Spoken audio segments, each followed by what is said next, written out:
ዛሬ የምናየው አንድ አጭር ክፍል ነው።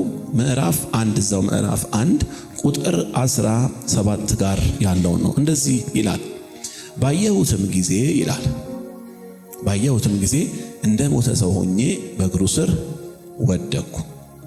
እርሱም ቀኝ እጁን በላይ ጭኖ እንዲህ አለኝ፣ አትፍራ፣ የመጀመሪያውም የመጨረሻውም እኔ ነኝ።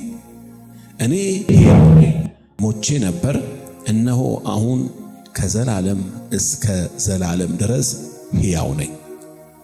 የሞትና የሲኦል መክፈቻም በእጄ ነው ይላል። ዛሬ የምናያት ባለችን 45 ሚኒትስ የምናያት እችን ክፍል ነው። እንግዲህ ሳነብላችሁ እንደሰማችሁኝ ምን ብሎ ነው የሚጀምረው ዮሐንስ? ባየሁትም ጊዜ አይደል የሚለው? ባየሁትም ጊዜ እና ላስት ዊክ ላይ ምንድን ነበር ያየነው? ከራስ ፀጉሩ ጀምሮ እስከ እግሩ ድረስ ያለውን የለበሰውን ነገር ነው ዮሐንስ ያየው። ምን እንደሚመስል ካየ በኋላ ዮሐንስ ያየውን ነገር መቋቋም አልቻለም። ወዲያውኑ ዮሐንስ አንድ ነገር ከማድረግ ውጪ ምንም እንደሌለው አውቋል። እንደ ሞተ ሰው ሆኜ በፊቱ ምን አረኩኝ ይላል?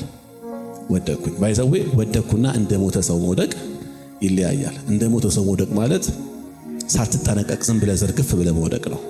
ምክንያቱም የሚሞት ሰው ሲወድቅ እንዴት ነው? ቆይ ሰው በጥይት ተመቶ ሲወድቅ እንዴት ነው? በርከክ ብሎ መሬቱን ጠረቅ ያደርገዋል እንዴ? ያደርገዋል? እንደዛ አያደርገው። እንዴት በቀኝ ይውደቅ፣ በግራ ይውደቅ፣ በፊቱ ይውደቅ፣ በጀርባ ይውደቅ፣ ምንም የሚያውቀው ነገር የለም። በዛ ሰዓት ዮሐንስ ያየው ክብር እንዴት መውደቅ እንዳለበት እንኳን እስከማያውቅ ድረስ ነው በፊቱ የወደቀው። በእርግጥ ዮሐንስ ብቻ አይደለም። ከዮሐንስ በፊት እንዲህ አይነት ዲቫይን ኢንካውንተር ወይም መለኮታዊ መገናኘቶችን የተገናኙ ሰዎችን ከመጽሐፍ ቅዱስ የተወሰኑትን እንኳን ሜንሽን ብናደርጋቸው እያንዳንዳቸው በዚህ ልዑል በዚህ መለኮታዊ አምላክ ፊት ቆመው ኖርማል መሆን አልቻሉም። ሜንሽን ልናደርግ የምንችላቸው ሰዎች አሉ። ለምሳሌ አሁን ሕዝቅኤል ምዕራፍ 1ን ስታጠኑ፣ ሕዝቅኤል ትንቢተ ሕዝቅኤል ማለት ነው። ሕዝቅኤልን እግዚአብሔር መጀመሪያ ልክ እንደ ዮሐንስ የጠራው የምርኮኞች ቦታ ሆኖ ነው። ልክ እንደ ዮሐንስ ምርኮኛ ነበር።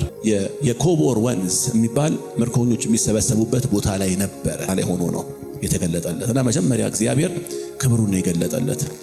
ሕዝቅኤል ምዕራፍ 1 እንዳለ የሚናገረው ሕዝቅኤል ያየውን ክብር ነው። ልክ ምዕራፉ ካለቀ በኋላ እኔም ልክ እንዳየሁት ይላል እንደ ሞተ ሰው ሆንኩኝ ነው የሚለው። እንደ ሞተ ሰው ሆንኩኝ። እንደገናም በዳንኤል ምዕራፍ 10 ላይ ዳንኤል ይህንን አይነት ነገር ኤክስፒሪየንስ አድርጓል። ለዳንኤል እግዚአብሔር ራሱን ሲገልጥለት እንደ ሞተ ሰው።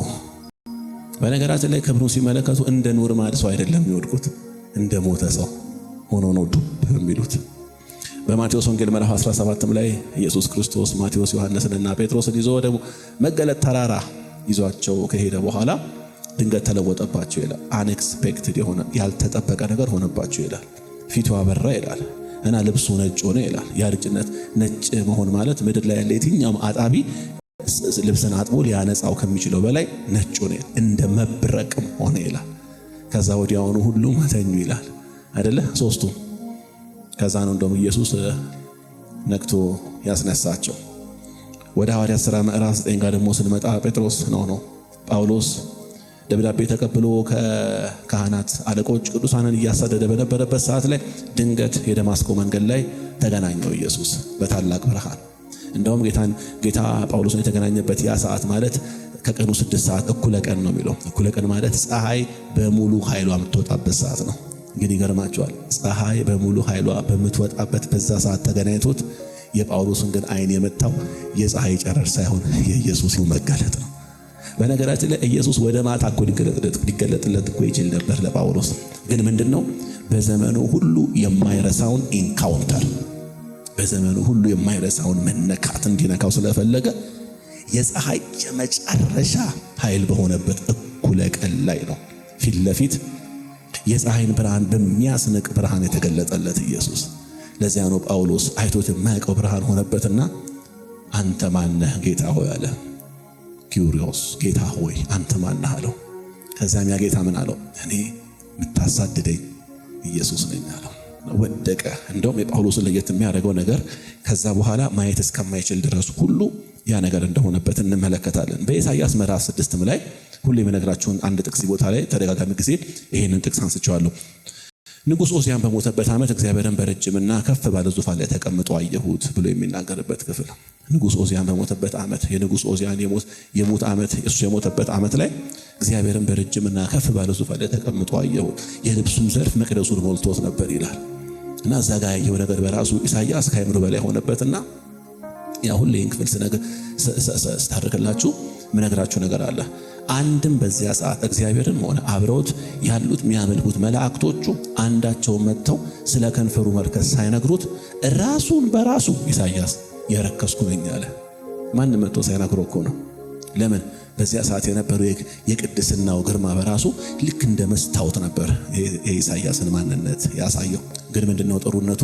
ማንም ሰው ወደ እግዚአብሔር ሕልውና ወደ እግዚአብሔር መገኘት ቀርቦ ወይም ደግሞ ራሱን እግዚአብሔር ገልጦለት በፍጹም ኃጢአተኝነቱ ብቻ ተሰምቶት አይሄድም። ከኃጢአተኝነቱና ከድካሙ ነፃ ሊወጣ የሚችልበትን መፍትሄ on the right spot እዛው ይቀበላል። ክብር ለእግዚአብሔር ይሁን። እንደዛ ነው እና አንደኛ ጢሞቴዎስ ምዕራፍ 6 ቁጥር 16 ላይ ጳውሎስ ለጢሞቴዎስ በጻፈለት ደብዳቤ ላይ ሲናገር ምን አለ? እርሱ ማንም ሊቀርበው በማይችል ብርሃን ውስጥ ይኖራል ይላል። ማንም ሊቀርበው በማይችል ብርሃን ውስጥ ነው የሚኖረው። እና ይህ ጌታ ለዮሐንስ እንግዲህ ባለፈው ሳምንት ትንሽ ነካ አድርጌላችኋለሁ። ዮሐንስ ከጌታ ጋር አብሮ 3 ዓመት ተኩል ተመላልሷል። ሲገባና ሲወጣ ነበረ። ጌታ ኢየሱስ ክርስቶስ ለሱ በጣም ቅርብ ከሚከተሉት ምናምን ሰዎች መካከል 70ዎቹን ያው እንደላካቸው መጽሐፍ ቅዱስ ይናገራል። ደግሞ ከ70ዎቹ ደግሞ በሌላ 12ቱ ደግሞ ለሱ ቀርብ የሚሉ ሰዎች እንደሆኑ እናነባለን።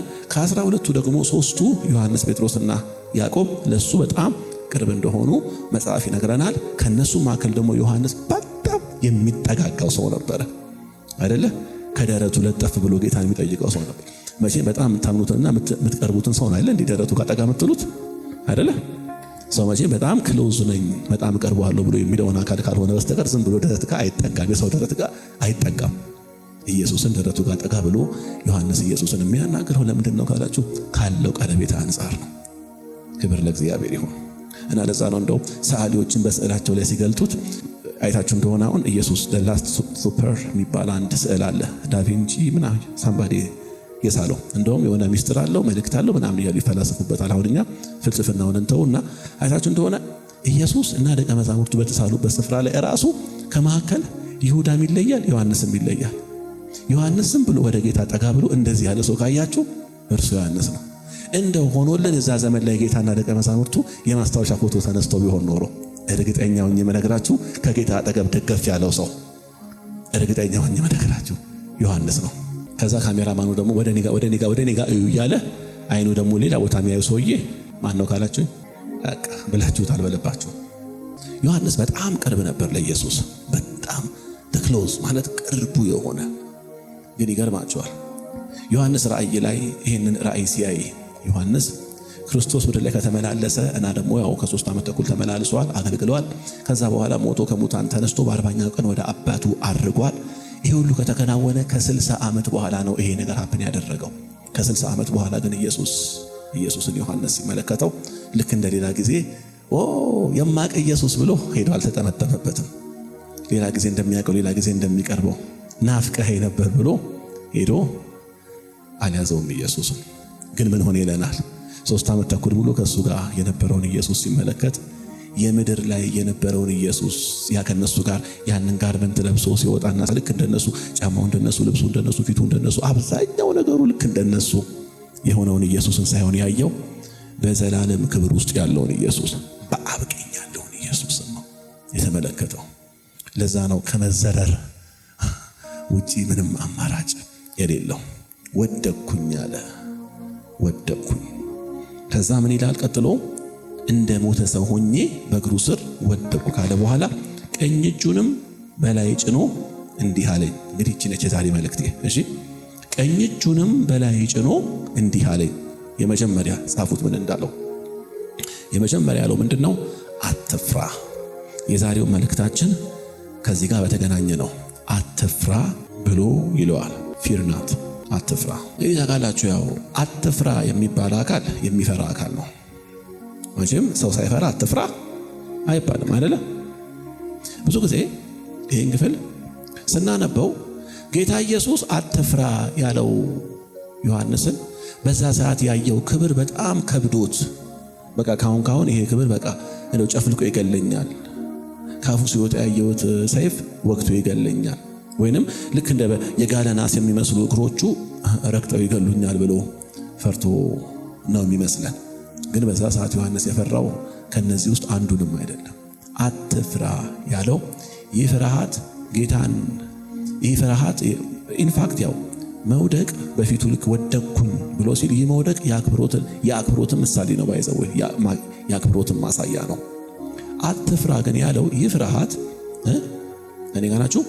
ይህ ፍርሃት የዮሐንስ ፍርሃት ብቻ አይደለም።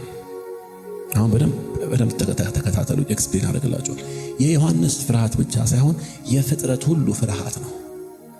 የፍጥረት ሁሉ ፍርሃት ነው። ለምሳሌ አሁን እግዚአብሔር አብርሃምን ምን አለው? 15 ላይ ዘፍጥረት 15 ላይ አብርሃም ወይ ምን አትበል አትፍራ አለው። ካለ በኋላ በአብርሃም ልብ ውስጥ የነበረው ፍርሃት ምንድነው ብለን ስንጠይቅ የምናገኘው መልስ ምን እንደሆነ እዛው ክፍል ላይ ነግረናል። አብርሃም አትፍራ ካለ በኋላ ምንድነው የሚለው? እኔ ለአንተ ምንህ ነኝ ይለዋል። ጋሻ ነኝ። ጋሻ ነኝ ሲለው በአብርሃም ልብ ውስጥ የነበረው ፍርሃት ምንድን ነበር ማለት ነው? ዘፍጥረት ምዕራፍ 14 ላይ ያሸነፍኳቸው እነዚህ አራት ነገስታት መጥተው መልሰው ያጠቁኛል የሚል ፍርሃት በልቡ አለ ማለት ነው። የአብርሃም ፍርሃት እሱ ብቻ ደግሞ ሳይሆን ከዚህ በኋላ የኔ ወራሽ የሚሆነው ማን ነው የሚለው ጥያቄ ራሱ አልተመለሰለትም። ለዛ ነው አብርሃም አትፍራ እኔ ላንተ ጋሻ ነኝ ካለው በኋላ ዋጋህም እጅግ ታላቅ ነው ይለዋል። ምን ማለት ነው? ትልቁ ዋጋ ከኔ ጋር የመሆነ ወይንም እኔን የመስማት እኔን የመታዘዝ ትልቁ ዋጋ ከኡር ምድር ከወጣ በኋላ የሰጠው ብርና ወርቅ አይደለም፣ እኔው ራሴ ነኝ። እንግሊዘኛው አብርሃም አትፍራ እኔ do not fear ይለውና I am your shield and a great exceeding reward። እኔ ሽልማትህ ነኝ ነው የሚለው። እኔ አንተ ሽልማት ነኝ። ሃሌሉያ። እዚህም ጋር አትፍራ ካለው በኋላ በዮሐንስ ልብ ውስጥ የነበረው ፍርሃት ምንድነው የሚለውን መልስ ቢነግረን ከዚህ ቀጥሎ የተናገረውን ነገር ስናነብ ነው። አትፍራ ይለውና የመጀመሪያ የሚለው ነገር ምንድነው? እናንብበው። አትፍራ ከዛስ የመጀመሪያውም የመጨረሻውም ማን ነው? እኔ ነኝ አለው። የመጀመሪያውም የመጨረሻውም እኔ ነኝ። አትፍራ እኔ የመጀመሪያው የመጨረሻው። ሌላ ቦታ ላይ አልፋና ኦሜጋ ነኝ ይለዋል። ስለዚህ የመጀመሪያውም የመጨረሻውም እኔ ነኝ ካለው ኢየሱስ አትፍራ እኔ አልፋ ነኝ ኦሜጋ ነኝ። አልፋ የመጀመሪያው የግሪክ ቃል ነው። ኦሜጋ ደግሞ የመጨረሻው የግሪክ ቃል ነው። ወይንም ወደ አማርኛችን ስናመጣው እኔ ሃነኝ የመጨረሻው ፊደል ምንድነው? ፐ ሳይሆን ፐፑፒ ፓፔ ፖ ነው። እኔ ሃነኝ ከዛስ ፖ ነኝም እያለው ነው። ለምን ይመስላችኋል ኢየሱስ ዮሐንስን እኔ የመጀመሪያውም እኔ የመጨረሻውም ነኝ አለው? አትፍራ ብሎ የመጀመሪያውም የመጨረሻውም ነኝ አለው። ጻፉልኝ። የመጀመሪያ በዚህ ቃል ላይ የምናየውና የምናስተውለው ነገር ምንድነው? እኔ ነኝ የምትለው ቃል ነች። እኔ ነኝ በመጽሐፍ ቅዱስ ላይ በጣም ታዋቂ ቃል ሲሆን አመጣጡ ከዘጸአት ምዕራፍ 3 ጋር የሚነሳ ነው። ዘጸአት ምዕራፍ 3 ቁጥር 14 ጋር እግዚአብሔር ሙሴን ወደ ግብጽ ምድር ልከሃለሁ ሲለው የላከህ ማን ነው ብለው ቢጠይቁኝ ማን ልበላቸው ሲለው ምን አለው እግዚአብሔር? አያም ወይንም እኔ ነኝ በላቸው። ምን ማለት ነው? እኔ ነኝ እግዚአብሔር ብቻ የሚጠቀመው አምላካዊ ቃል ነው። አምላካዊ ቃል ነው። ይህንን ቃል ከእግዚአብሔር በስተቀር በመጽሐፍ ቅዱሶቻችን ላይ የትኛውም ደፋር ከነቢያት ከነገስታት መካከል የትኛውም ደፋር ይህንን ቃል ተጠቀመው። እግዚአብሔራዊ ቃል ወይንም መለኮታዊ ብቸኛው the great I am ብቸኛው ስም ስለሆነ ይህንን ቃል እግዚአብሔር በዘጸአት ምዕራፍ 3 ቁጥር 14 ላይ ከተናገረ በኋላ የምናገኘው በወንጌላት ውስጥ ነው። ይሄውም ጌታ ኢየሱስ ክርስቶስ ከ7 ከ8 ጊዜ በላይ እኔ ነኝ የሚለውን ቃል ልክ እንደ እግዚአብሔር አብ ሲጠቀም ትመለከታላችሁ። ለምሳሌ አሁን በዋናነት የሚታወቁት ሰባቱ እኔዎች የሚባሉት ለምሳሌ አሁን ኢየሱስ እኔ የሕይወት እንጀራ ነኝ ብሎ የለ እኔ ነኝ። ይሄ እኔ የሕይወት እንጀራ ነኝ ማለት ኖርማል የሆነ እኔ የሕይወት እንጀራ ነኝ ብለን በቀላል አማርኛ ገልጠን የምናልፈው አረፍተ ነገር አይደለም፣ አምላካዊ ቃል ነው። እኔ የሕይወት እንጀራ፣ ከዛስ እኔ የዓለም ብርሃን ነኝ፣ እንደገና እኔ የበጎች በር ነኝ፣ እንደገና እኔ መልካም እረኛ ነኝ፣ እኔ ትንሣኤና ሕይወት ነኝ ወይንም ትንሣኤና ሕይወት እኔ ነኝ ይላል። እንደገና እኔ መንገድና እውነት ሕይወትም ነኝ። ይሄ ሰባቱ ዋና ዋና ኢየሱስ ብቻ የሚጠቀማቸው ሰባቱ እኔዎች ይባላሉ። በራእይ ምዕራፍ ላይ ደግሞ እዚህ ምዕራፍ 1 ቁጥር 17 ጋር የምናየው ምንድነው? ፊተኛውና ኋለኛው ማን ነው? እኔ ነኝ አለው። ስለዚህ ዮሐንስ አትፍራ። ለምን? የመጀመሪያው ምን ነኝ፣ የመጨረሻው ምን ነኝ። አሁን ጥያቄው ምንድነው? እዚህ ጋር ኢየሱስ ሜንሽን ሊያደርግ የፈለገው መጀመሪያ ምንድነው፣ መጨረሻውስ ምንድነው? አሁን በጣም ማስተዋልና እዚህ ጋር በጥንቃቄ ማየት ያለብን ነገር ምንድነው? ኢየሱስ ጅማሬም የለውም ፍጻሜም የለውም። ሲጀምር ጅማሬም ፍጻሜም ብለን የምንላቸው ነገሮች ሁሉ እኮ የተፈጠሩ ነገሮች ናቸው፣ ፍጥረት እኮ ናቸው። አንድ ቀን ላይ አንድ ሰባኪ ሲናገር እንደዚህ አለ፣ በመጀመሪያ እግዚአብሔር ምንን ፈጠረ? ሰማይና ምድርን ፈጠረ ይለናል። ምንም ነገር ገና ከመኖሩ በፊት እግዚአብሔር አብ ወልድና መንፈስ ቅዱስ አይደል አንድ አምላክ ነበር። ይገርማቸዋል። በመጀመሪያ ግን የሚባለው ቃል በራሱ ምን ነው የሚያሳየው? ጊዜን ወይንም ሰዓትን። ታውቃላችሁ መጀመሪያ የሚለው ነገር በራሱ ፍጥረት እንደሆነ ይሄ አሁን በኋላ ቅድም የሚባለው ነገር እኮ እግዚአብሔር ዓለማትን ሳይፈጠር በፊት እኮ የሚታወቅ ነገር እኮ አልነበረ። እኔና እናንተ በተፈጠርንበት ዓለም ላይ እኮ እኔና እናንተ እንድንግባባበት እግዚአብሔር የሰጠን ቋንቋ እኮ ነው እንጂ በእግዚአብሔር ዓለም እኮ ቅድም የሚባል ነገር የለም። በእግዚአብሔር ዓለም በኋላ የሚባል ነገር እኮ የለም። እንዲገባን እኮ ነው እግዚአብሔር የዛሬ ዓመት ብሎ የሚነግረን እንጂ በእሱ ዓለምማ ቅድም የለም፣ በኋላ የለም፣ አሁን የለም። ታዲያ ምንድን ያለው? በቃ ከኛ አይምሮ በላይ የሆነ የራሱ የመለኮት አቆጣጠር አለ። ስለዚህ እግዚአብሔር ወይንም ጌታ ኢየሱስ ጅማሬ የሚለው ምንም የለው ፍጻሜ የሚለው። ታዲያ እዚህ ጋር ላይ ዮሐንስ ቀኝ እጁን ጭኖ እኔ መጀመሪያ ነኝ እኔ መጨረሻ ነኝ ብሎ ሲናገር ስለ የትኛው መጀመሪያ ነው የሚናገረው? ስለ የትኛውስ መጨረሻ ነው የሚናገረው? አሁን ይሄንን ጥያቄ ነው እንድንመልስ የምፈልገው። ምክንያቱም ይሄንን ጥያቄ ሳንመልስ ወደሚቀጥለው ሐሳብ መግባት የለብንም። መጀመሪያው ምንድነው ስንል ይሄንን ቃል ሊመልሱ የሚችሉ አንዳንድ የመጽሐፍ ቅዱስ ጥቅሶች አሉ። እነዚያን ጥቅሶች አንድ በአንድ እናያለን። የመጀመሪያው ዮሐንስ ወንጌል ምዕራፍ 1 ቁጥር 1 ላይ ያለ ነው። በጣም የታወቀና ብዙዎቻችን ያነበብነው ቃል ነው። ዮሐንስ 1:1 ላንብበው። እንደዚህ ይላል፣ በመጀመሪያ ቃል ነበረ፣ ቃልም ከእግዚአብሔር ጋር ነበረ፣ ቃልም እግዚአብሔር ነበረ ካለ በኋላ እርሱ በመጀመሪያ ከእግዚአብሔር ጋር ነበረ ይላል። አሁን ስሙን እቺ ቃል ብሎ ሲናገር ስለማን ነው የተናገረ ያለው? መልሱልኝ፣ ትምህርት ስለሆነ። ቃል ማን ነው? ኢየሱስ ነው አይደል እንዴ? the word ብለን የምንለው in the beginning there was the word ብለው እንግሊዘኛው ሎጎስ ነበረ ነው የሚለው የግሪኩ ቃል። ቁጥር 3 ምን እንደሚል ተመልከቱማ።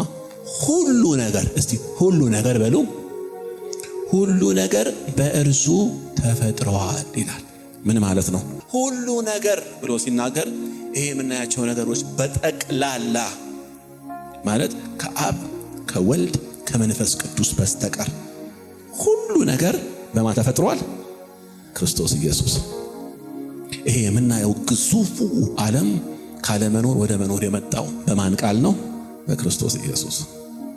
ስለዚህ ይሄ የሚያሳየን ምንድን ነው? የግዑዙ ዓለም እውነታ ጅማሬ ሳይንስ ተመራምሬ ደረስኩበት ያለው የቢግ ባንግ ቲዮሪ አይደለም። ሰምታችሁ አይደል? ቢግ ባንግ ቢግ ባንግ ነው የሚለው ትልቁ ፍንዳታ የሆነ ነገር ድው ብሎ ነው ይሄ የምናየው ዓለም እንደዚህ ማለት ነው የመጣው ብለው ነው የሚሉት። ግን እኛ የምናምነው ነገር ምንድነው? ይሄ የምናየው ዓለም የሆነ ነገር ፈንድቶ አይደለም። ጀማሪ አለው፣ ዲዛይነር አለው፣ ሰሪ አለው፣ ሰዓሊ አለው፣ እቅድ ያወጣል፣ እቅዱን የፈጸመ አለ። ጀማሪው ማን ነው? እስቲ ኢየሱስ ነው በሉ። ያው እንደገናም በሁለተኛ ደግሞ ይሄንን ጥቅስ ጻፉልኝ። ቆላስይስ ምዕራፍ 1:15 ቆላስይስ ምዕራፍ 1 ጥቅሶችን ስለምንመለከት ቶሎ ብላችሁ ከኔ ጋር ሂዱ እሺ። ቆላስይስ 1:15 ቆላስይስ 1:15 ምን ይላል? እርሱ የማይታየው አምላክ አምሳል ነው፣ ከፍጥረት ሁሉ በፊት በኩር ነው፣ ሁሉ ነገር በማ ተፈጥሯል። ሃሌሉያ! ሁሉ ነገር በእርሱ ተፈጥሯል ይላል። በዛው ፍጥነት ወደ ዕብራውያን ምዕራፍ 1 ጋር ነው። ዕብራውያን ምዕራፍ 1 ቁጥር 1 ላይ እንደዚህ ይላል፣ እግዚአብሔር ከጥንት ጀምሮ በተለያየ ጊዜና በልዩ ልዩ መንገድ በነቢያት በኩል ለአባቶቻችን ተናግሮ በዚህ መጨረሻው ዘመን ግን ሁሉን ወራሽ ባደረገውና ዓለማትን ምን ባለበት በፈጠረበት በልጁ ተናገረን ይላል። እነዚህ ያነበብኩላችሁ ሶስቱ ጥቅሶች የሚያሳዩት ነገር ምንድን ነው? ቀና ብላችሁኝማ ምንድነው የሚያሳዩት? እነዚህ ሶስቱ ጥቅሶች የሚያሳዩት እነዚህ ሁሉ ዓለማት መነሻ እንዳላቸው፣ መነሻቸው ማን እንደሆነ ነው? ኢየሱስ እንደሆነ ነው። ኦኬ። ግን መጽሐፍ ቅዱስ የሚነግረን ነገር እነዚህ ሁሉ ዓለማትም ሆኑ የምናየው የግዑዙ ነገሮች በጠቅላላ መነሻቸው ወይንም ፈጣሪያቸው ኢየሱስ እንደሆነ ብቻ ደግሞ ሳይሆን በኤፌሶን ምዕራፍ 1 ቁጥር 10 ላይ ደግሞ ሌላ እውነትን ይነግረናል። ኤፌሶን ምዕራፍ 1:10 ብላችሁ እሱን አውጡልኝ። በኤፌሶን ምዕራፍ 1:10 ላይ እንደዚህ ይላል፣ በዘመን ፍጻሜ ይሆን ዘንድ ያለው ሐሳቡ በሰማይም በምድርም ያሉትን ነገሮች ሁሉ ራስ በሆነው በክርስቶስ መጠቅለል ነው ይላል።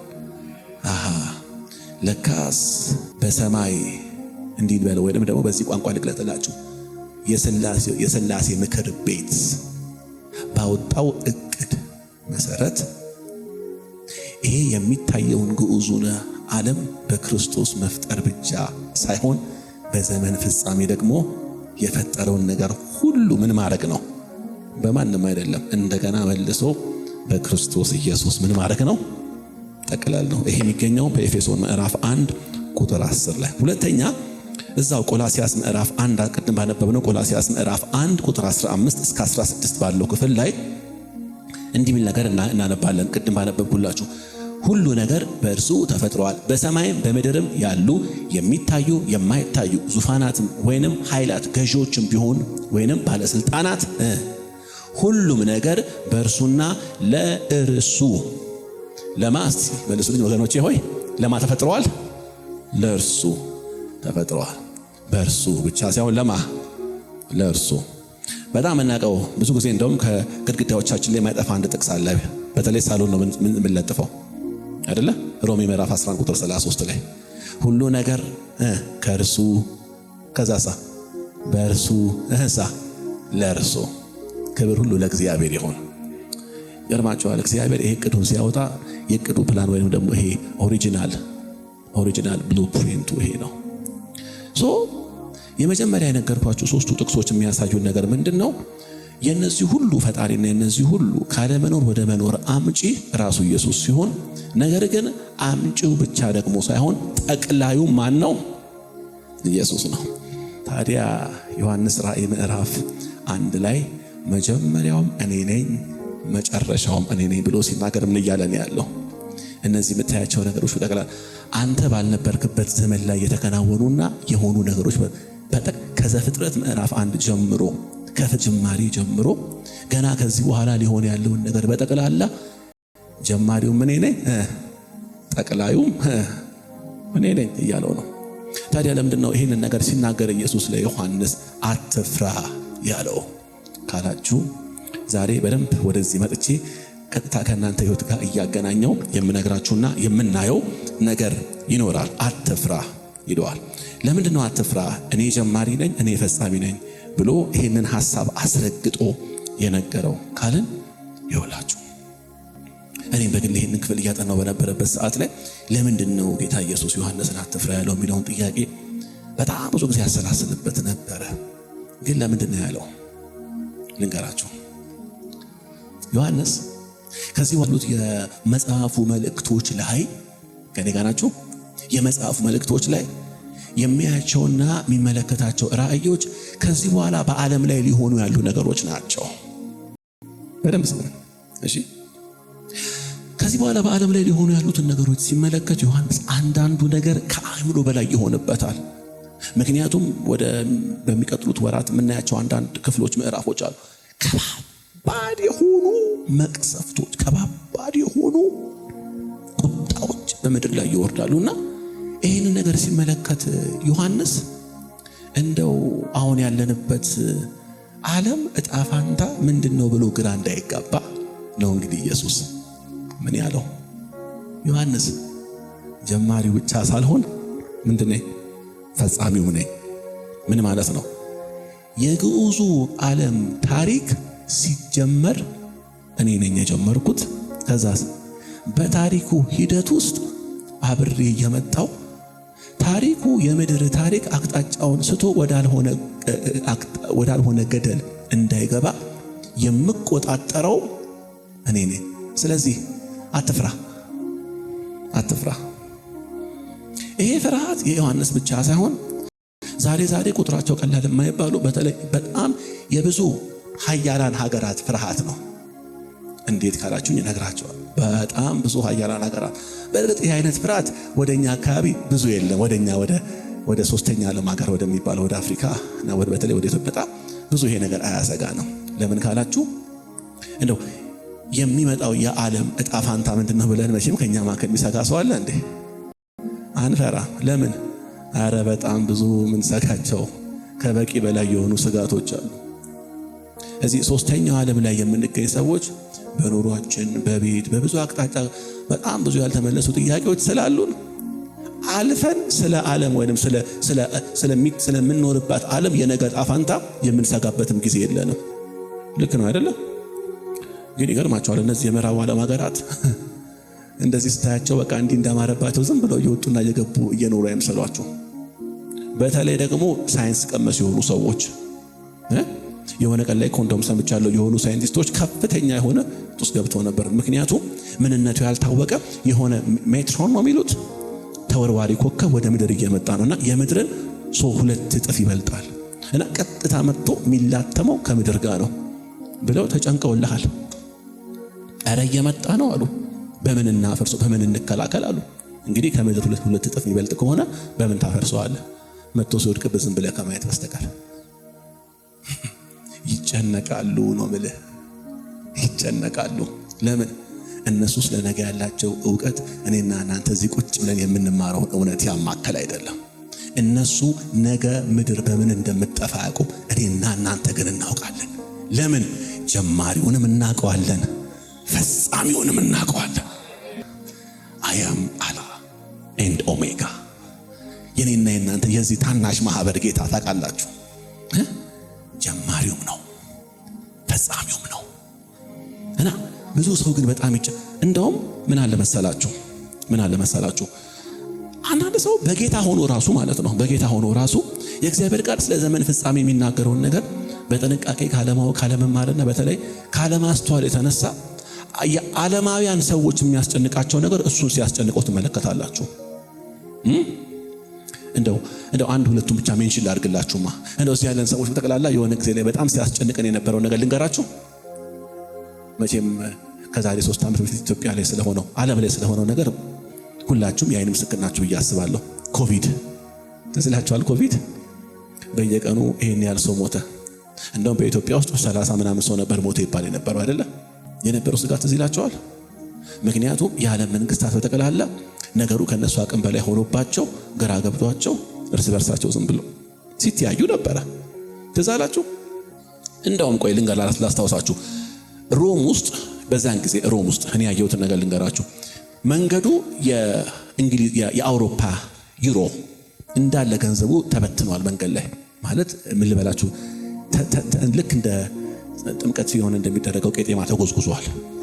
ከዛ ምንድነው ብዬ ስመለከት ሮም ውስጥ አለ የተባለ ትልቅ ቢሊዮነር ነው ማለት ገንዘቤ ምንም ነገር ሊያደርግልኝ ይችላል የሚያስብ ማለት በጣም ታዋቂ ቢሊዮነር ነው። ኮቪድ መጣና ሚስቱን 4 ልጆቹን እንዳለ ይዞበት ሄደ። ከዛ አእምሮ ተነክቶ ነው ይሄ እኔ ጋር ያለው ገንዘብ ለኔ ምንም ነገር ካላረገልኝ ምን ያደርግልኛል ብሎ ነው ዝም ብሎ የበተነው። በዚህ ሰዓት መጥቶ ለኔ መፍትሄ ካልሰጠኝ ማለት ዓለም ጭንቀት ውስጥ ገብታ ነበር በዛ ጊዜ። እንደውም ታውቃላችሁ በዓለም ላይ በየ10 ዓመቱ ነው እንትን የሚነሳው ወረርሽኝ ፓንደሚክ የሚነሳው። የኮቪድ እንደውም ከሌሎቹ ይልቅ በጣም አነስተኛ ነው ይባላል። ከ50 60 70 ምናምን ዓመት በፊት የነበረው ፓንደሚክ በዓለም ላይ ከ50 እስከ 70 ሚሊዮን ህዝብ የጨረሰ ፓንደሚክ ነው ወይንም ደግሞ ወረርሽኝ ነው። ምናልባት ሰምታችሁ እንደሆነ ይሄ ጥቁር ሞት ምናምን የሚባል በእኛ ዘመን ኃይለ ሥላሴ ነው አጤ ሚኒሊክ ጊዜ ነበር ይሄ ነገር ሀፕን ያደረገው። እንደውም አየር ወለድ ሁላ ነበረ፣ ዝም ብሎ ባየር ነበር ይተላለፍ የነበረው። እንደ ኮቪድም በማስክ ምናምን አንከላከለው እና ይሄ ነገር አይታችሁ እንደሆነ ዓለምን የዓለምን ህዝብ ጠቅላላ ሙልጭ አድርጎ ሊያጠፋ የሚችል ነገር ነበረ። ሰምታችሁኛል? እንደ እውነቱ ከሆነ ምንድነው እነዚህ ነገሮች ዓለምን ሊያጠፉ የሚችሉበት ሙሉ አቅም እያላቸው ለምንድን ነው ግን የዓለም ህዝብ እንዳለ ጠፍቶ ያላለቀው ካላችሁኝ የዓለም ፍጻሜ ብሎ መጽሐፍ የሚነግረን ወይንም ደግሞ የታሪኩ ጀማሪና የታሪኩ ፍጹም አድራጊ የሚነግረን በሆነ ፓንደሚክ ያልቃሉ ብሎ አይደለም። ራእይ ላይ ያስቀመጠልን ራሱን የቻለ የዓለም ፍጻሜ አለ። በተጻፈው መሰረት ነው እንጂ የዓለም ታሪክ የሚደመደመው በሆነ በሽታ አይደለም አይደለ? እና እኔም እያነበብኩኝ እያለ አንድ እንትን ታውቃላችሁ ኤአይ የሚባል ነገር ኤአይ አርቲፊሻል ኢንተለጀንስ ማለት ነው። ምንድነው የዓለማችን አንዳንድ ቀን መንፈሳዊ ነገር እያነበብኩኝ አልፎ ጠይቀዋለሁ። እናንተም ባይዘው ጠይቁት እሺ፣ ጥሩ ኢንፎርሜሽን ይሰጣቸዋል። ግን ዝም ብላችሁ እሱ ላይ ዲፔንድ እንዳታረጉ። አንዳንድ ሰባኪዎች ከሱ ስብከት እንደሚቀበሉ ሰምቻለሁ። ወጋው የተመታ እንዲህ አይነት ከኤአይ ሁላሲ ስለ ፍቅር ምርጥ ስብከት ሲሉት ስለ ፍቅር ተከታታይ የ7 ሳምንት ትምህርት ይሰጣቸዋል። እና እሱን ኤአይ ሰጥቷቸው የሚያገለግሉ ሰዎች አሉና ያደገኛ ነገር ነውና አልፎ እኔ የምፈልገው ኢንፎርሜሽን ሲኖር ያው እጠይቀዋለሁ። እና በመጪው ጊዜ የዓለማችን ዋና ስጋቶች ምንድናቸው ወይንም ደግሞ ዓለም በምን ትጠፋለች ተብሎ ይታሰባል ብዬ ስጠይቀው በሰባ ዋና ስጋቶች እንዳሉ እዛ ላይ ጻፈልኝ። የመጀመሪያው እንደነገርኳችሁ ይሄ በሽታ ነው። ከዛ ደግሞ ከዚህ ውጪ የአየር ንብረት መለዋወጥና ከልጅነት ጀምሮ ስንማር የነበረው አንድ ነገር አለ፣ የኦዞን ንጣፍ መቀደድ እና ፀሐይ ሙሉ ለሙሉ ኃይሏን ወደ ምድር ትለቅና ሰዎች በቃ መሃላናታቸው በፀሐይ ጨረር እንትን ብሎ እንዳለ ያልቃሉ የሚል ስጋት አለ። ይሰጋሉ። ማን አወቅን ተመራመረን የሚሉት ሰዎች በጣም ብዙ ስጋት አለ። ከዛ ደግሞ የጦርነት ስጋት። ጦርነት ስላችሁ ዝም ብሎ መታኮስ ብቻ አይደለም። ከሆነ ጊዜ በኋላ ጦርነት ይሆናል ተብሎ የሚታሰበው አንተ ዛጋ ወይም ደግሞ እሱ ዛጋ ሆኖ በል እንግዲህ ተኩስ አነጣጥር ምናምን በሚል ጨዋታ አይደለም። ባዮሎጂካል ይሆናል፣ ኒውክሌር ይሆናል። ይሄ ደግሞ ኒውክሌር ማለት አይተናውን ሰሞኑ ራሱ አንዳንድ የሀያል ሀገራት ዝም ብሎ ይነጃጀሱና ይነቃቆሩና ምን ያደርጋሉ? ለትርኢት ያወጡታል ሚሳኤሉን። አልገጠማችሁም? እንትን እኮ ነው እያሳዩን ያሉት። ከዚህ በኋላ አሁን በጀመርከው ነገር የምትቀጥል ከሆነ እምለቅብ መሳሪያ ይሄ ነው እያሉ ነው ያሉት። እና አሁን የዓለም ስጋት ምንድነው? አንደኛው ተሳስቶ ዝም ብሎ አንደኛውን ቢለቀው ጠቅላላ ይሄንን መሳሪያ ታጠቁ ሀገራት እንዳለ እርስ በርሳቸው መለቀቅ ይጀምራሉ። እነሱ ደግሞ እርስ በርሳቸው በተላለቁት ጦሱ ለኛም ይተርፋል። ይሄ የዓለም ሁሉ ስጋት ነው። ምን ያክሎቻችሁ እንዲህ አይነት ስጋት በልባችሁ እንዳለ አላውቅም። ግን ዛሬ በዚህ ምሽት ኢየሱስ ለዮሐንስ ያለውን ነገር እኔና እናንተም እንድናውቅ ይፈልጋል። አትፍራ። ለምን? እኔና እናንተ ስሙን እየጠራን የምናመልከው ኢየሱስ የታሪክ ጅማሬ ፈጻሚም ነው። አልፈራም። ሃሌሉያ፣ አንፈራም። ከዚህ በኋላ አንዳንድ ሰዎች እንደው መልእክቱን ፕሮፌሲውን ላሰመቻለሁ። እግዚአብሔር እንደዚህ ይለኛል፣ ኮቪድን የሚያስንቅ ይላል አንድ ፕሮፌት። አልሰማችሁ? በደንብ ነው እንጂ የምትሰሙት። ኮቪድን የሚያስንቅ ወረርሽኝ ይመጣል አለ። ኮቪድ ስንት ሚሊዮን በዓለም ላይ ወደ 3 ሚሊዮን ምናምን አይነት ሰው የፈጀው። ስለዚህ ከዚህ በኋላ እንዲህ አይነት አሁን ነገር ቢመጣ how can we protect ourselves የሚል ስጋት በልባችሁ ሊያደር ይችላል። በቃ ለእናንተ ነው መልእክቴ ዛሬ። አትፍራ። ለምን? የዘመን ደምዳሚው ኢየሱስ ነው። እርግጠኛ ሆኜ የምነግርህ በአጋጣሚ ወደዚህ ምድር መጣህ፣ በአጋጣሚ አትሞትም። በአጋጣሚ ታሪክ አይዘጋም። እንትና እኔ በጣም ነው መወዳት እህታችን ሊል የዘመረችው የሕይወቴን መጽሐፍ የጻፈው እግዚአብሔር ጸሐፊው እሱ ነው ተራኪው እኔ። ደስ አይለው? ጸሐፊው እሱ ነው፣ ተራኪው እኔ ነኝ። ከዛስ የመጨረሻውን ምዕራፉን ሳነበው ደህና ነሽ ብሎኛል፣ ደህና ነኝ እላለሁ። ኢየሱስ ጌታ ነው። እና መጽሐፍ ቅዱስ በመዝሙር 46 ላይ እንደዚህ ይላል። እናንብበው እናውጣው። መዝሙር 46 ላይ በመዝሙር 46 ቁጥር 1 ላይ እንደዚህ የሚል ቃል እናገኛለን። አንድ ላይ ብናነበውላ ደስ ይለኛል። አምላካችን መጠጊያችንና ኃይላችን ነው፣ በሚደርስብን መከራ ሁሉ የቅርብ ረዳታችን ነው።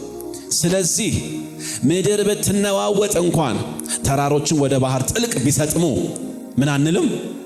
አንፈራም። ባይዘው ምድር ብትነዋወጥ ተራሮች ወደ ምድር ጥልቅ ቢወርዱ ማለት ቀላል ነገር አይመስላችሁ። እኛም ያው እንደው መጠነኛ የሆነችዋን የምድር መንቀጥቀጥ ነው እንጂ ሰሞኑን ስናይ የነበረው ዋናውን አላየነው። እዚህ ጋር ምን አለ? ውሆች ቢያስገመግሙ፣ አረፋ ቢደፍቁ፣ ተራሮችም ከውሆች ሙላት የተነሳ ቢንቀጠቀጧል። አሰባችሁታል? መሬት ተንቀጥቅጦ የምናያቸው ተራራ በጠቅላላ በውሃ ቢዋጥ፣ በእኛ የኖህ ዘመን ቢሆን ማለት እኮ ነው። ምን አንልም አለ? አንፈራ። ለምን ደው አንፈራው? ቁጥር 4 ላይ የእግዚአብሔርን ከተማ የልዑልን የተቀደሰ ማደሪያ ደስ የሚያሰኝ የወንዝ ፈሳሽ አለ ይላል። ያ የወንዝ ፈሳሽ ምንድነው ካላችሁ ፍጥረታዊ ወንዝ አይደለም። እሺ ፍጥረታዊ ወንዝ እንዳልሆነ ቴዎሎጂያኖች ይህን ክፍል አንብበው ኢየሩሳሌም ድረስ ሄደው በመቅደሱ ዙሪያ ወንዝ ፈልገዋል። አንድም ወንዝ የለም። እዚህ ጋር መዝሙረኛው የሚናገረው ስለ ፍጥረታዊ ወንዝ ሳይሆን ስለ መንፈስ ቅዱስ ነው። መንፈስ ቅዱስ ዙሪያዋን ስላለ አንፈራም ማለት። ከዛ እንደዚህ ይላል፣ እግዚአብሔር በመካከሏ ነው አትናወጥም። አምላክ በማለዳ ይረዳታል። ሕዝቦች አመጹ፣ በአመፅ ተነሱ፣ መንግስታትን ወደቁ። ድምፁን ከፍ አድርጎ አሰማ፣ ምድርም ቀለጠች። የእስራኤል አምላክ ከእኛ ጋራ ነው፣ የያዕቆብ አምላክ መጠጊያችን ነው። ኑና የእግዚአብሔርን ሥራ፣ ምድርን እንዴት ባድማ እንዳደረጋት እዩ። ጦርነትን ከዳር እስከ ዳር ከምድር ያስወግዳል፣ ቀስትንም ይሰብራል፣ ጦርንም ያነክታል። እቺ ክፍል የምትናገራት ስለ ዘመን ፍጻሜ ወይንም ስለ መሲሁ ዘመን ነው። እሺ እቺ አሁን ያነበብኩላችሁ ክፍል የምትናገረው ስለ መሲሁ ዘመን ነው። ጋሻንም በእሳት ያቃጥላል ይላል። ከዛ እረፉ እኔም አምላክ እንደሆኑ እወቁ ይላል። ምን እያለ ነው ያለው? እኔ አምላካችሁ ነው እያለ ያለው። እግዚአብሔር የተባረከ ይሁን። እኔ አምላካችሁ አሁንን ብቻ ሳይሆን ነገንም ጭምር ያስኩኝ ስለሆንኩኝ በቃ አትፍሩ፣ ይልቁንም እርፍ በሉ። ባይዘው ፍርሃት አንደኛው ምክንያት ነገ ምን ሆናለሁ። ባይዘው ነገን ያላማከለ ፍርሃት እኮ የለም። ቆይ ትላንትና ብሎ የሚፈራ ሰው አለ እንዴ? ወይኔ አሁን እኔ በ10 ዓመቴ ምንድነው መሆነው ብዬ እፈራለሁ። ለምን 10 ዓመቴን ካለፍኩ ድፍን 3 በቃ ሙሉት። እንደገና 30 ምናምን ዓመት ወደ ኋላ ሄጄ ስለ 10 ዓመት የሚጨነቅበት ጉዳይ ብጨነቅ ምናልባት ስለ 50ኛው ዓመቴ ነው። ወንድሞቼ እናቶቼ የእናንተ እኮ ነገ ለእግዚአብሔር እንደ ሪፕሌይ ነው። ለእናንተ እኮ ነው ነገ ሰርፕራይዝ የሚሆንባችሁ። ለእግዚአብሔር እኮ አይታችኋል፣ ኳስ ላይ ሪፕሌይ ከገባ በኋላ ኳሱ ይደገማል። እንደውም ድሮኛ በማሳናቆ ፊት 2 የገባ ነበር ይመስለኝ የነበረው 2 የገባ ነበር ይመስለኝ ነበር። ግን ምንድነው ሪፕሌይ ነው አይደል የሚባለው? በስሎ ሞሽን። የኔና የናንተ ታሪክ ለእግዚአብሔር እሪ ነው። ለምን? የሕይወቴን መጽሐፍ የጻፈው እግዚአብሔር እሱ ስለጻፈው አንተን ያስገረመ ነገር እሱ ነው ያስገርመው። አንቺን እንዴ ያስባለሽ ነገር እሱን እንደዛ ያስብለው። ዛሬ በዚህ ምሽት መንፈስ ቅዱስ ልባችሁ ላይ እንዲታተም የፈለገው ነገር ምንድነው ካላችሁ የታሪካችሁ ጀማሪው ፈጻሚው እኔ ነኝ። ስለዚህ አትጨነቁ፣ አትፍሩ። አይደለም የእናንተን ቀርቶ የዓለምን ጅማሬና የዓለምንም ፍጻሜ ይዤዋለሁ ነው የሚለው። እንደው አንድ ገመድ ነገር ብትሰጡኝ እንደው እቤት ሳጠናው በዛ ነበር አስብ የነበረው። ረዘም ያለ ነገር እህቶች ወይ መቀነት ክር ምናምን ካለ ኢትስ ኦኬ በቃ ሰዓቴን ዝም ብዬ ልጠቀመው። የሆነች ነገር ረዘም ያለች ነገር እንደውም ይሄንን ዘንግስጠኝ እና ቢልዬ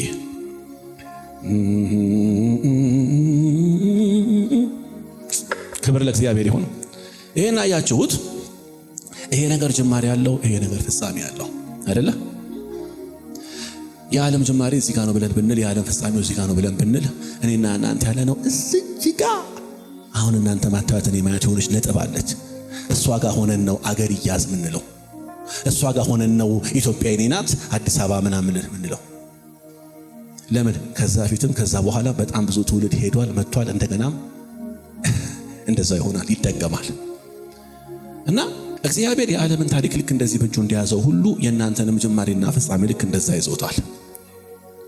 እኔ ይህንን በትር ከጫፍ እስከ ጫፍ እንደማየው ሁሉ እግዚአብሔር ገና በእናቴ ማህፀን ሳለሁ ገና ወደ ምድር ሳልመጣ በእኔ በኩል አልፎ ሊሰራና ሊያከናውን የፈለገውን ነገር ብቻ ደግሞ ሳይሆን የሚገጥሙኝንም ተግዳሮት እያንዳንዳቸው ዳዊት እንዳለ በመጽሐፍ ተጽፏል አይደል ያለው? ሃሌሉያ! እንደዚህ ያየዋል። እና እኔ እዚህ ጋር ሆኜ ነው እንግዲህ ታውከኝ ብዬ ምለው። ኢሳይያስ 40 ላይ ኢሳይያስ እንደዚህ አለ። ኦሆይ አይደል ያለው? መንገዴ ከእግዚአብሔር ተሰውራለች፣ ፍርዴም ከአምላክ ያልፋለች። ለምን ትላለህ? ለምንስ እንዲህ ትናገራለህ? ይለዋል። ለምን አላወቅህምን? አልሰማህምን? እግዚአብሔር አምላክ የምድር ዳርቻ ፈጣሪ ነው። ምን ማለት ነው? አንተ ያልጋ ነው፣ እኔ ግን ይህንንም እቆጣጠረዋለሁ። አንተ ያለው እዚህ ጋር ነው፣ እኔ ግን የዚህኛውም ጀማሪ ነኝ። አምላካችሁ አልፋም ነው ኦሜጋም ነው። ይሄ እውነት ሲገባን የሚመጣው ነገር እኛን አያሰጋ ነው። ለምንድን ነው በጣም ብዙ ክርስቲያን አሁን ስለ ነገ ያለው ጭንቀት በጣም ትልቅ ርዕስ የሚሆንበት ካላችሁ፣ የሚያመልከው አምላክ ጅማሬውንም ፍጻሜውንም እንደያዘ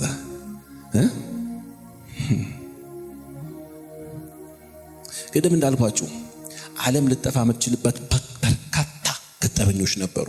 በኒውክሌር ብትሉ፣ በአየር ነገር፣ በብዙ ነገር።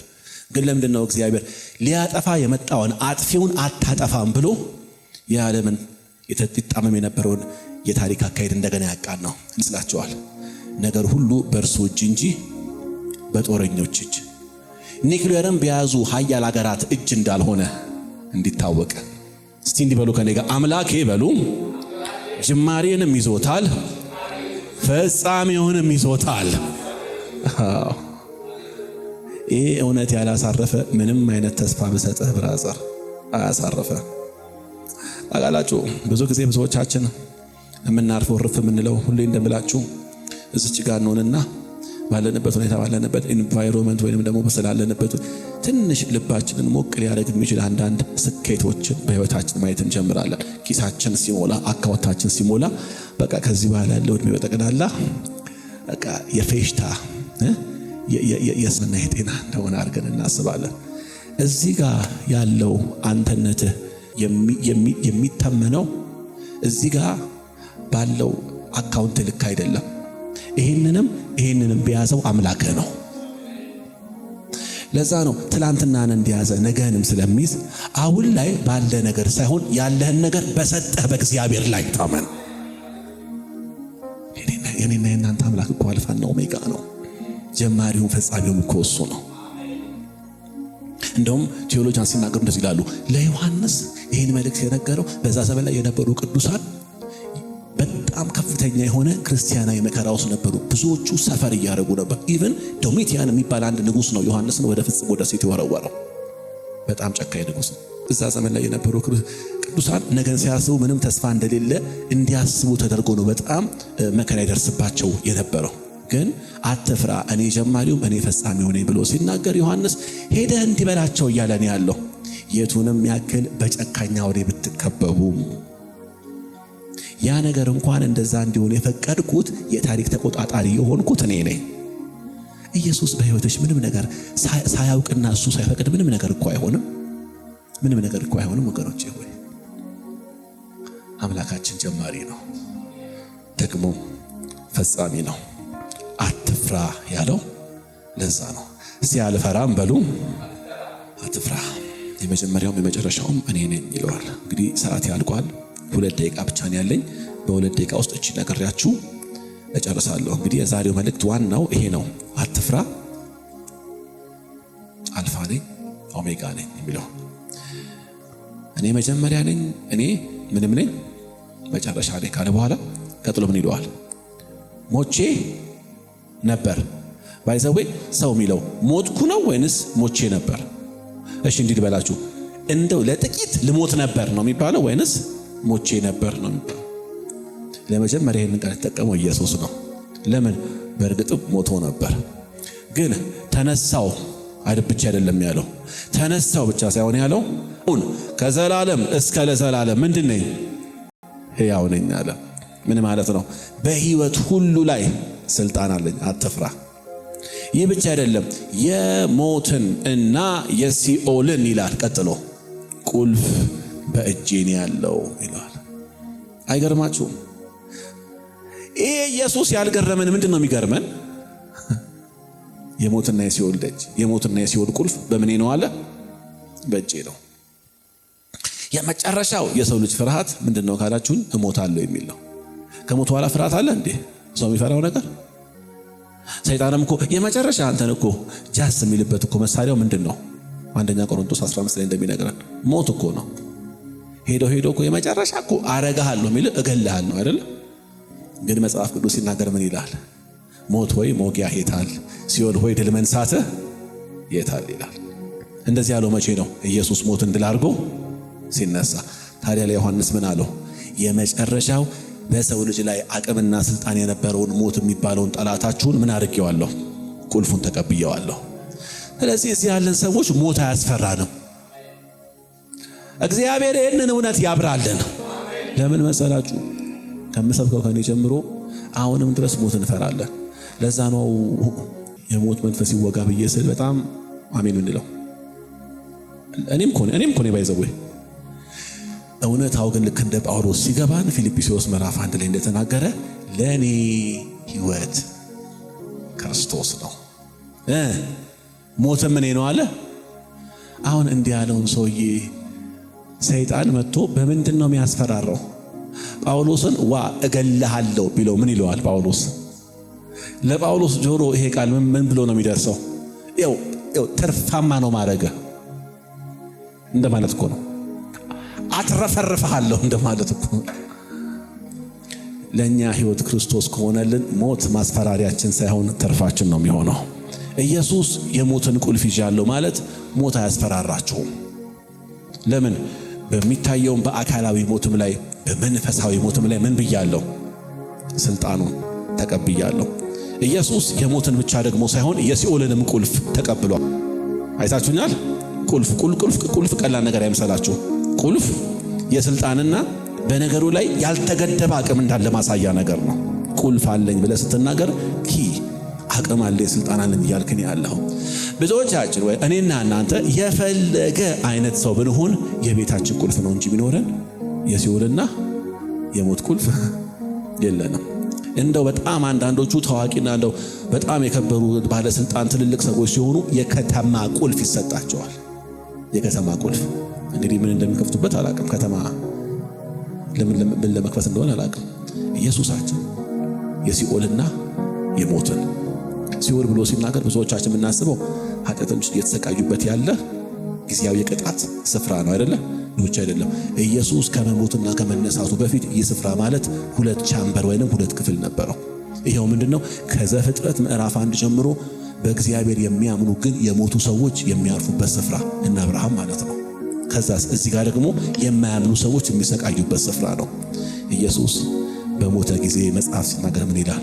ወደ ሲኦልም ሄዶ ሰበከላቸው ወንጌል ይላል። ለነማን ይመስላችኋል? የሰቃዩ ላሉት ለነሱም ብለህ ትሰብካቸዋለህ። ከዚህ በኋላ እኮ ምንም ተስፋ የላቸው። የሰበከው ለማን ነው ካላችሁን፣ ከዛኛው የእረፍት ቦታ ላይ ለነበሩት ለነሱ ምን አለላቸው? ሰበከላቸው። ከዛስ ይዟቸው እሱ ወዳለበት ስፍራ ሄደ። እኔና እናንተ አሁን ድንገት ብንሞት ምን ሄደ? ወደ ጌታ ነው እንጂ ወደዛኛው ቻምበር አይደለም። ለምን? ኢየሱስ ቁልፉን ወስዶታል። የተግባባ ነው አይደለ? ስለዚህ ጠቅለል አድርገህ ስትነግረን የዛሬው መልእክት ምንድነው ካላችሁን፣ ኢየሱስ እርሱ የታሪክ የሕይወት የሞትም ተቆጣጣሪ ነው። እርሱ ሳያውቅና በእርሱ ዕውቅና ሳይሰጠው ወደ እናንተም ሆነ የእናንተ ወደ ሆነው ነገር የሚመጣ ምንም ነገር የለም። ይሄ ነው በቃ መልእክት። ሃሌሉያ! እስቲ ኢየሱስ በሉ።